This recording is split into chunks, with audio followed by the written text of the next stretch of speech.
সকলকে কাকলি দেবনাথ ব্লগে আপনাদের সকলকে স্বাগত জানাই। তো আজকে একটা নতুন রেসিপি ট্রাই করব। তো সেটা হচ্ছে বাঁধাকপি বাটা। দেখুন তার জন্য কি লাগছে। ফার্স্টে আমি নিয়েছি এখানে বাঁধাকপি কুচিয়ে ধুয়ে রেখেছি, এবং তারপরে এখানে নিয়েছি ধনেপাতা, কয়েক কোয়া রসুন, এখানে আছে শুকনো লঙ্কা এবং এখানে আছে কাঁচা লঙ্কা। তো চলুন রেসিপিটা কিভাবে করছি দেখাই। এবার আমি কড়ার মধ্যে ফার্স্টে তেল দিয়ে দিলাম। তো কিছুটা তেল দেওয়ার পরে এর মধ্যে আমি শুকনো লঙ্কা দিয়ে এগুলোকে ভালো করে ভেজে নেব। লঙ্কাগুলো ভাজা হয়ে গেছে, তো এবার আমি লঙ্কাগুলোকে তুলে নিলাম।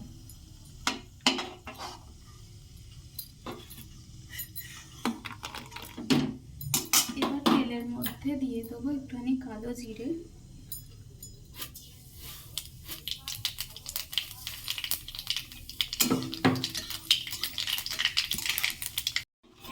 তেলের মধ্যে রসুনগুলো দিয়ে দেবো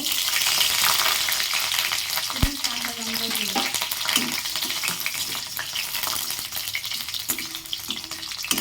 দিয়ে ভালো করে ভাজা করে নেবো এটাকে।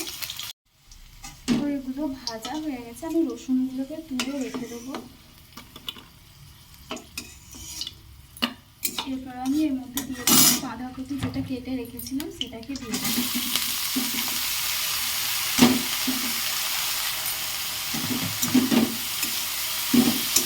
এটাকে খুব ভালো করে ভেজে নিতে হবে।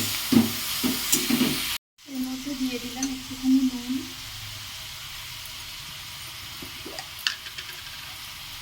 দিয়ে দেবো একটুখানি হলুদ। এবার এটাকে খুব ভালো করে ভেজে নেব। যেহেতু নুনটা দেওয়া হয়েছে তো এটা থেকে একটু জল বেরোবে, তো সেইটা পর্যন্ত কপিটাকে একটুখানি ভাপিয়ে নেব। তো এটাকে আমি কিছুক্ষণের জন্য ঢাকা দিয়ে ভাপাতে রেখে দিয়েছিলাম।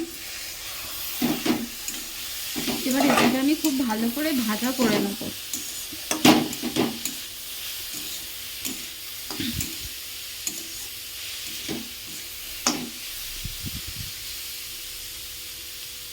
এর মধ্যে আমি একটু বাদাম দিয়ে দেব,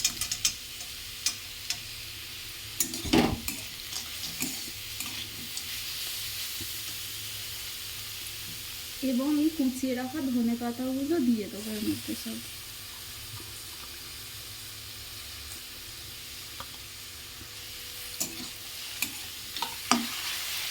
দিয়ে এটার সঙ্গে খুব ভালো করে ভেজে নিতে হবে।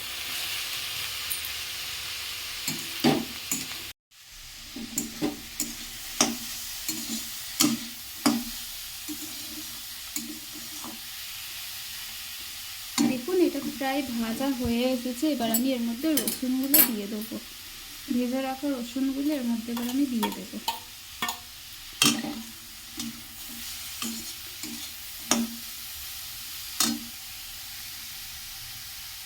ভাজা লঙ্কাগুলো আমি গুঁড়িয়ে নিয়েছিলাম, এবার এর মধ্যেই ভাজা লঙ্কাগুলোকেও আমি দিয়ে দেবো।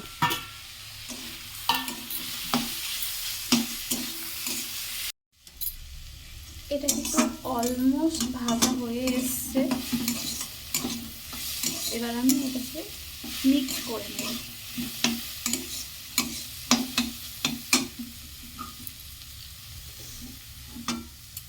এটাকে আমি মিক্সিং জারে দিয়ে দিয়েছি। তো এবার এটাকে আমি পেস্ট করে নেব। আপনাদের যেটাতে সুবিধা হয় আপনারা সেটাতেই করতে পারেন, শিলেও করতে পারেন বা মিক্সিতেও করতে পারেন। আমার এটাতে সুবিধা হলে আমি মিক্সিং জারে পেস্ট করে নিচ্ছি এটাকে।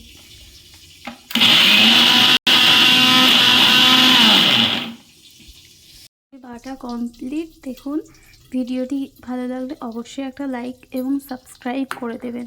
অবশ্য আপনারা এটা একবার ট্রাই করে দেখতে পারেন। এটা কিন্তু গরম ভাতের সাথে খেতে দুর্দান্ত লাগে। অবশ্যই একবার ট্রাই করে দেখবেন।